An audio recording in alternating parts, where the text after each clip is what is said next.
All right, as I briefly mentioned, the Prime Minister, Christopher Luxon, is in India for what seems an inordinately long period of time. And so, on the basis of that, you would think that something quite serious is going to come out of this week. He's had a pretty iffy start to the year, Christopher Luxon, and the polls are not looking so favourable, not so much for his party, but for him personally. So there's a lot riding, not just for the country, but in terms of his own personal credibility on this free trade trip, well, supposed free trade trip to India. India is, as I said, it's a bit of a contest between them and China as to whoever has the most people on the planet at any one time. But 1.4 billion people is an awful lot of people. They've got the fifth largest economy in the world, and they're regarded still, despite everything, as a bit of a sleeping giant. So therefore, the concept is they present a massive opportunity, possibly very similar to the Chinese market in some ways, for New Zealand exporters. Completing an FTA or a free trade agreement with India would certainly go a long way towards what Christopher Luxon has set for himself, and that is doubling New Zealand's exports over the next 10 years. Now, remember, that's the aegis of this government. They want to be a management government on one hand, but they also want to be a growth government on the other. And that means, as they say, more jobs, higher incomes, a reduced cost of living for Kiwi families. That's what they're saying will come from achieving National's goal of doubling exports in the next 10 years.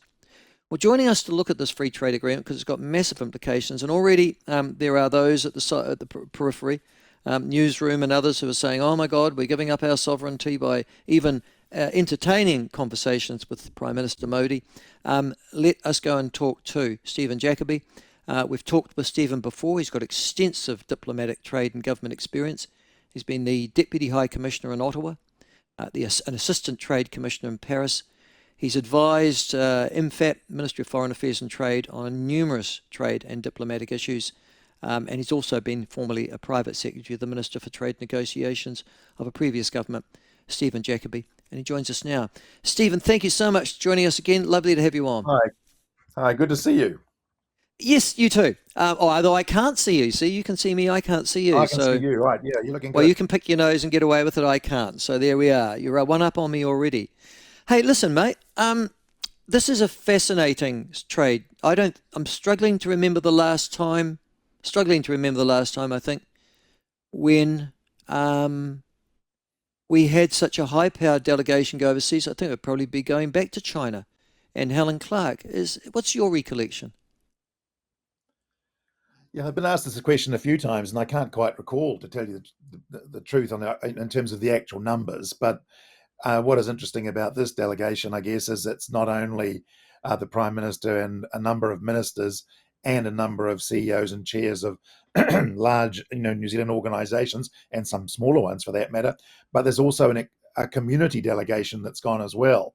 And they're certainly making a big splash, and that's exactly what is required. And the red carpet is being rolled out.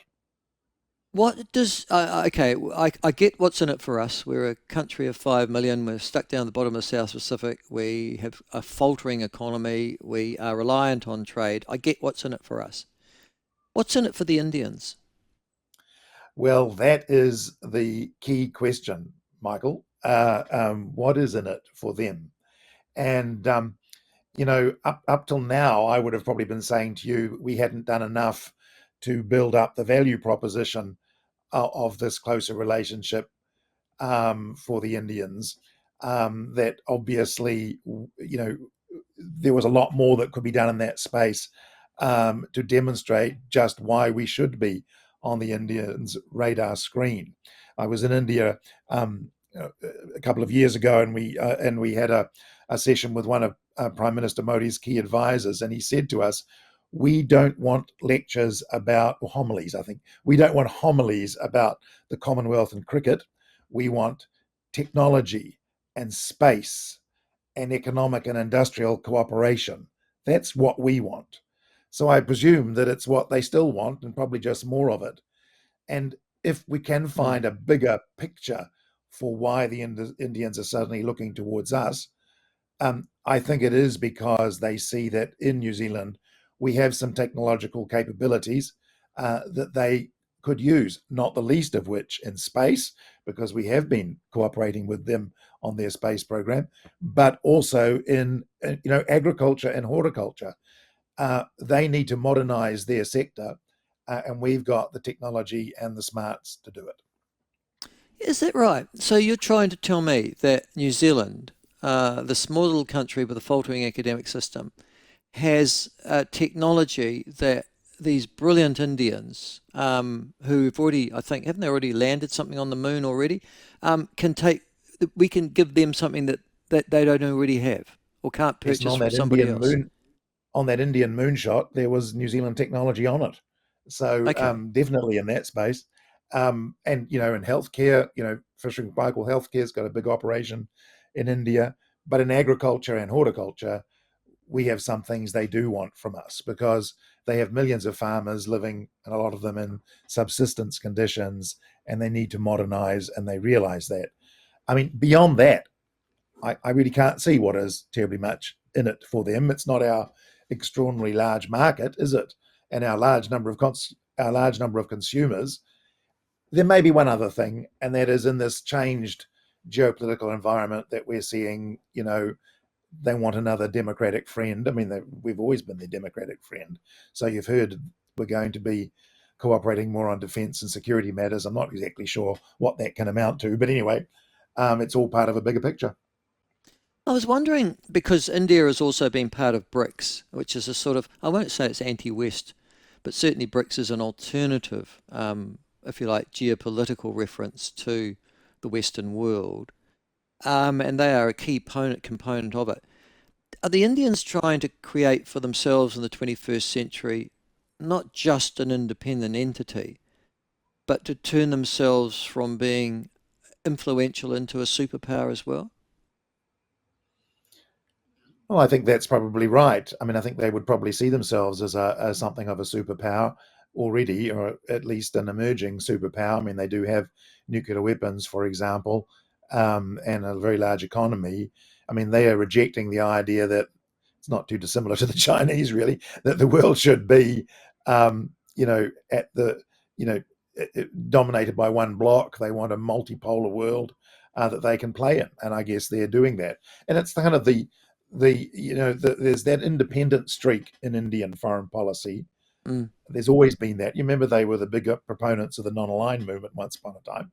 mm. Um, And there's the that Indira independent Gandhi. streak wanting to play in multiple theatres, and they feel themselves big enough and able enough to do that. Despite being part of BRICS and one of the obviously BRIC Foundation members is China as well, there is a suggestion I've seen from some New Zealand media that India is also looking for friends because they're concerned about Chinese influence in the Indian Ocean. Does that strike you as being a real possibility? I would imagine that is again part of this broader security um, you know situation we find ourselves in. I mean, all of these things. I mean, China and India are kind of rivals, very destabilized across their borders, although Yes. they're warming up a little bit now. All of this plays into that, and into this, the good ship New Zealand is sailing with our hopes and dreams for a free trade agreement and better market access for our major exports. So that has to be good for us The Indians are if notoriously we can achieve it. protectionist, and aren't they though? So they've always. I think the last time we had a discussion with them, God, I'm trying to remember, Stephen, must have been about a decade ago now. It founded on the basis that we couldn't get our agricultural exports into India, Correct, particularly dairy. But there correct. is a suggestion we've already surrendered that particular. We're not going to look for dairy in because there's no way in the world to get it in. We'll go and do anything but. Is that your understanding as well? Put it this way: what the Prime Minister has successfully done is unlocked a negotiation that is taking place on, and I'm using the Indian words here, a comprehensive and mutually beneficial basis. It may well be that those two cancel each other out. Mm. In other words, we're starting this process again without any exclusions up front. And if you'd listen to all the commentary coming from India in this point up till now, you'd have believed that there's no way that this is going to happen. But hey, presto, it has happened. So dairy and sheep meat and apples, by the way, it's not just dairy, is not excluded from the ambit of these negotiations. But what remains to be satisfied is how it is going to be included.